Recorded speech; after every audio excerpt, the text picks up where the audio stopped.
बंधुओं, एक एक भाव, एक एक क्षण श्री जगन्नाथ जी का इतना अद्भुत है। यदि कोई वैष्णव उसके बारे में आपको ज्ञान दे दे तो आप मंदिर से एक क्षण के लिए भी जा नहीं सकते हो। इतने दयालु, इतने कृपालु और इतने आनंदमय देव हैं श्री जगन्नाथ जी। पूरे विश्व भर में ठाकुर जी के शयन होते हैं तो रात्रि में सारा श्रृंगार उतारा जाता है, लेकिन एकमात्र जगन्नाथ जी ऐसे हैं जिनको रात्रि में श्रृंगार करके सुलाया जाता है। और श्रृंगार व्यक्ति कब करता है? बहुत ध्यान से सुनिएगा, एक एक शब्द बहुत सुंदर है। जगन्नाथ भाव समझना और उसका आस्वादन करना बहुत बड़ी बात है, इसलिए बहुत ध्यान से सुनो। व्यक्ति श्रृंगार कब करता? हम नए कपड़े कब पहनते हैं? हम अपना रूप कब सजाते हैं? हम गहने कब पहनते हैं? हम बाल आदि कब काटते हैं? जब हमको कहीं जाना हो, कहीं प्रस्थान करने का हमारा भाव बने, तब हम तैयार होते हैं। कोई विशिष्ट ओकेजन पर कहीं हमको उपलब्ध होना है तो हम अपना श्रृंगार करते हैं। श्री जगन्नाथ जी का श्रृंगार रात्रि में होता है। एक तो श्रृंगार सुबह होता ही है, बाकी जगन्नाथ जी रात्रि प्रसाद लेने के बाद जब शयन के लिए तैयारी होती है तो श्री जगन्नाथ जी का श्रृंगार होता है और पुष्पों का श्रृंगार होता है। क्यों? कहां जा रहे हैं जगन्नाथ जी? बोले श्री जगन्नाथ महाप्रभु रात्रि में पुरुषोत्तम क्षेत्र से श्री वृंदावन चले जाते हैं और वृंदावन जाकर के वहीं विहार करते हैं। इसलिए यहाँ की सब सहचरियां, यहाँ के सब सखा, यहाँ के सब पुजारी पंडा सब जगन्नाथ जी को तैयार करते हैं। क्यों? रात्रि रास विहार के लिए श्रीधाम वृंदावन प्रस्थान कर रहे हैं श्री जगन्नाथ जी, इसलिए उनका श्रृंगार किया जाता है।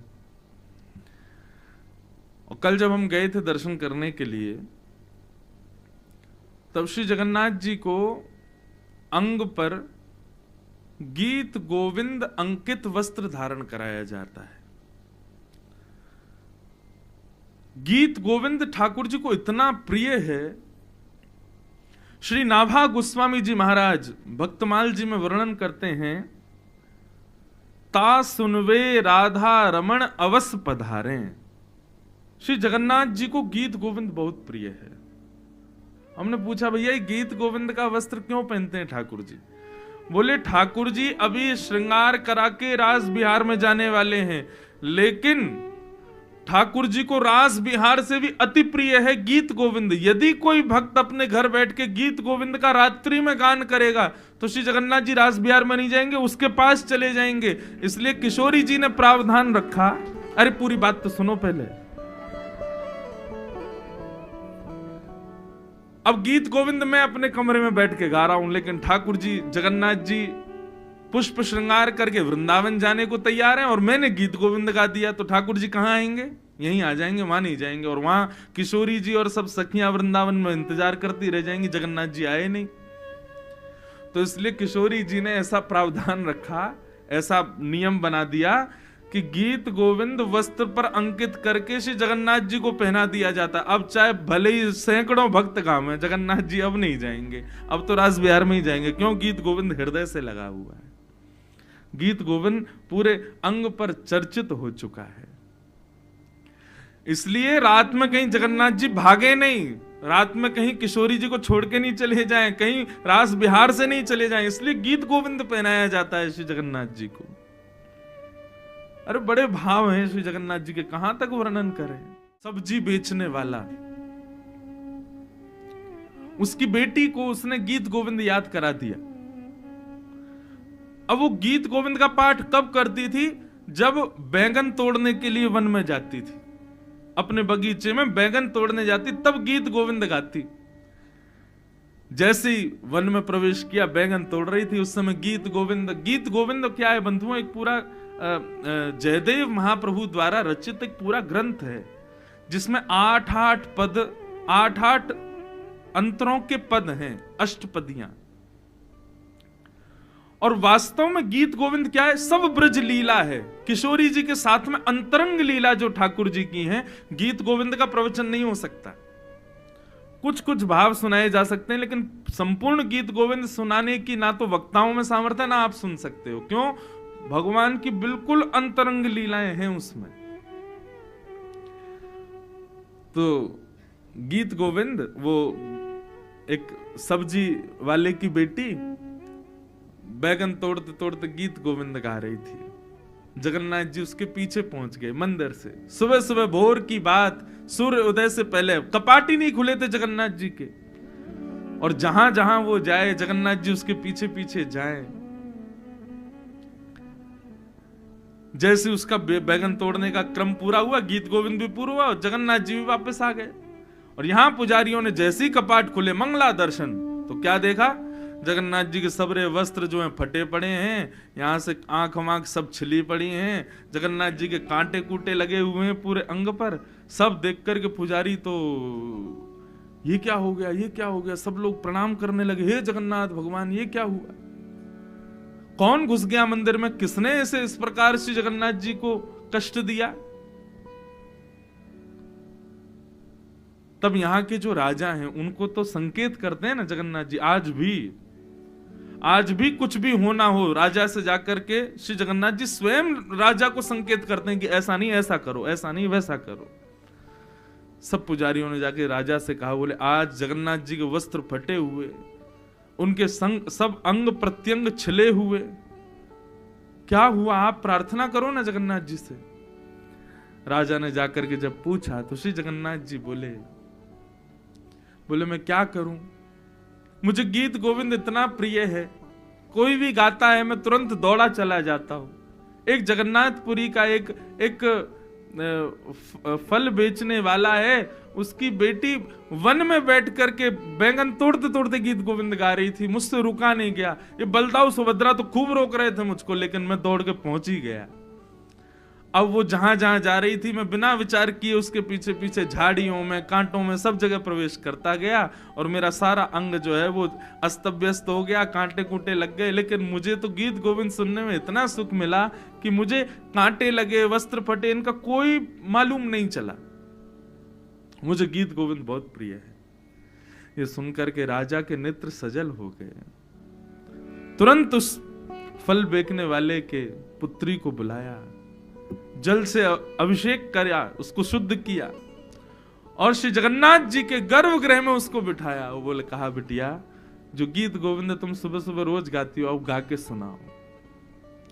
तब उसने गीत गोविंद गाया। और गीत गोविंद की ऐसी स्थिति कि यहां तो वो नृत्य करे और सामने ब्रह्मवेदी पर श्री जगन्नाथ जी उछल उछल करके नाचें, और सारे पंडा पुजारी सब दर्शन कर रहे हैं, जगन्नाथ जी मचल रहे हैं, आनंदित हो रहे हैं उसके भाव को सुन करके। धीर समीरे, गीत गोविंद का एक पद, धीर समीरे यमुना तीरे बसती बने करयुगशील बिहारी।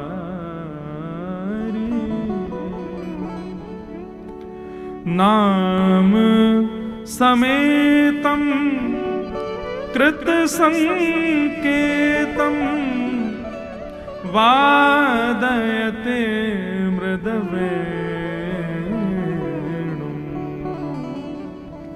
बहुमनुते ननुते तनु संगत पवन चलित मपिरेणुं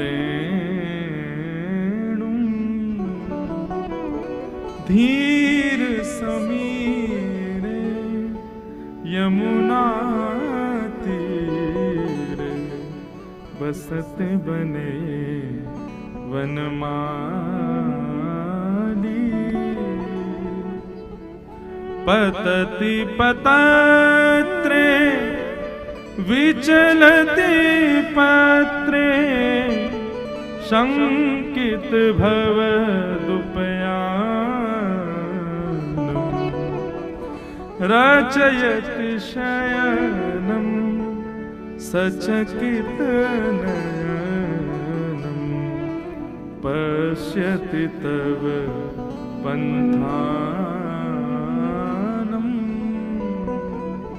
धीर समीरे यमुना तीरे बसति बने बनमाली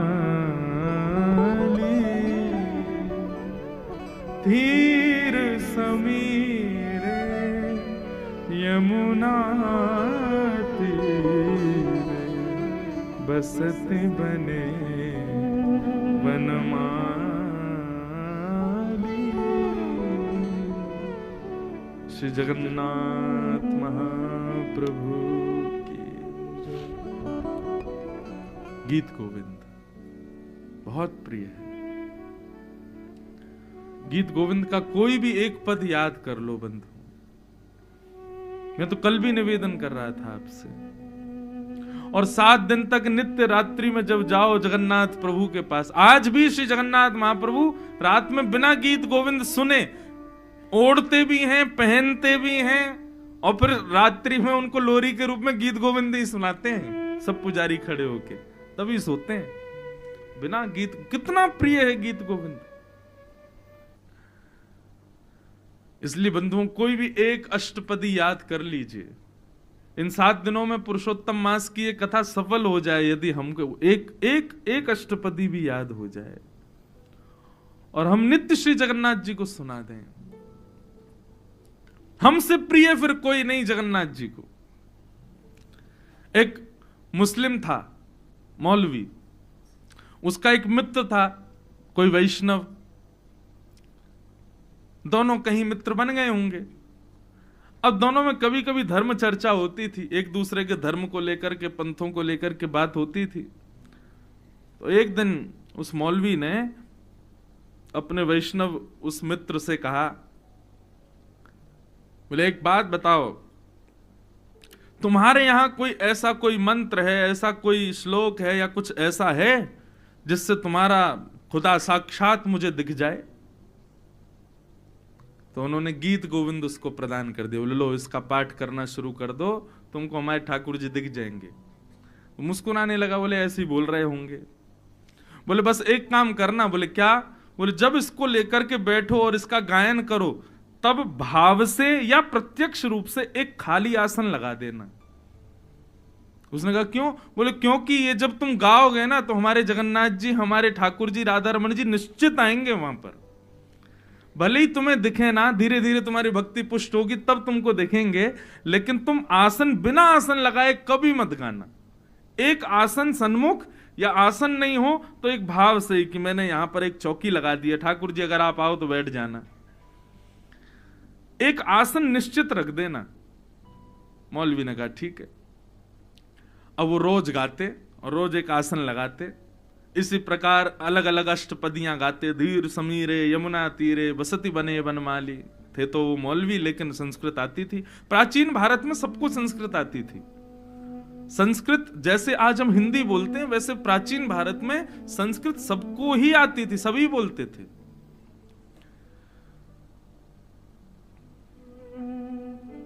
तो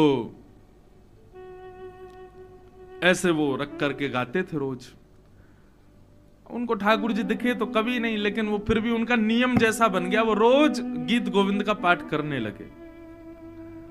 एक दिन वो कहीं उनको जाना था, बड़ा विलंब हो गया, और विलंब होने की वजह से वो गीत गोविंद का पाठ नहीं कर पाए। तो जैसे ही घोड़े पर बैठे कहीं जाने के लिए, तो चाबुक दे करके घोड़ा चलने लगा। मन में विचार करने लगे, आज तो मैंने गीत गोविंद का पाठ ही नहीं किया है, अब क्या, मेरा नियम थोड़ी है, और हमारे लिए जरूरी भी नहीं, हम हिंदू हों तो करें रोज।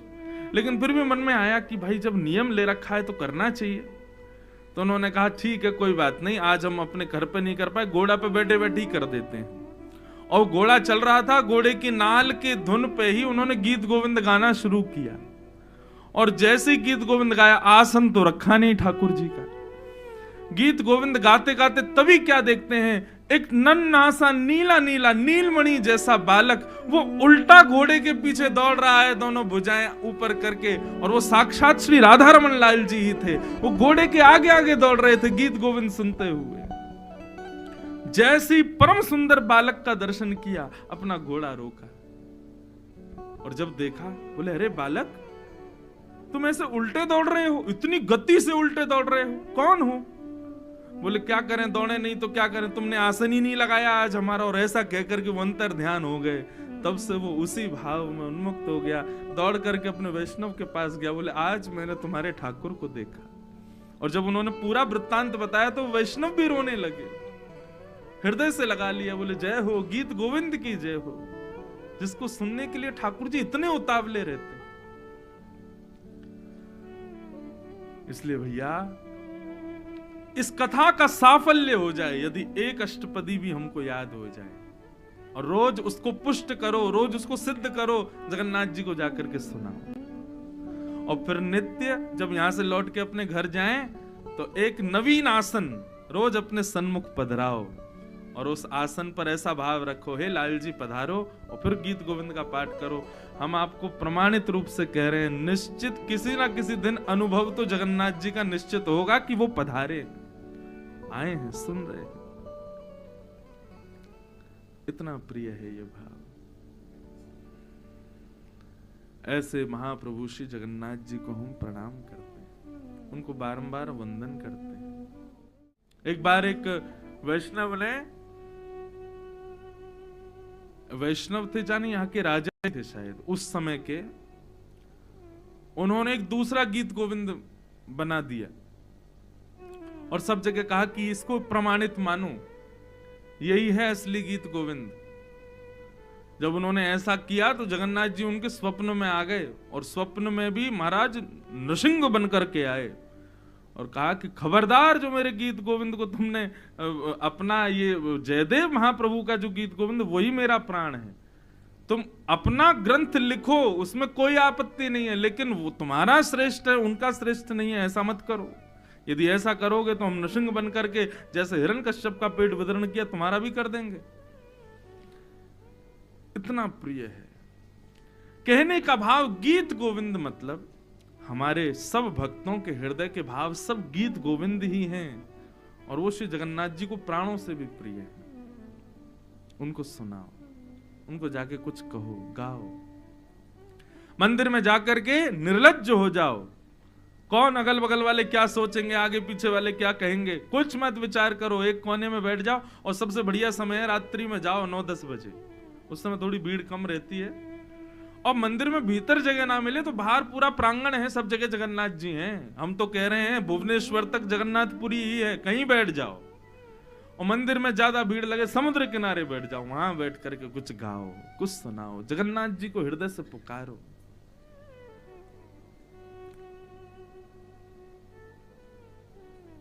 बहुत प्रिय है उनको। श्री जगन्नाथ महाप्रभु की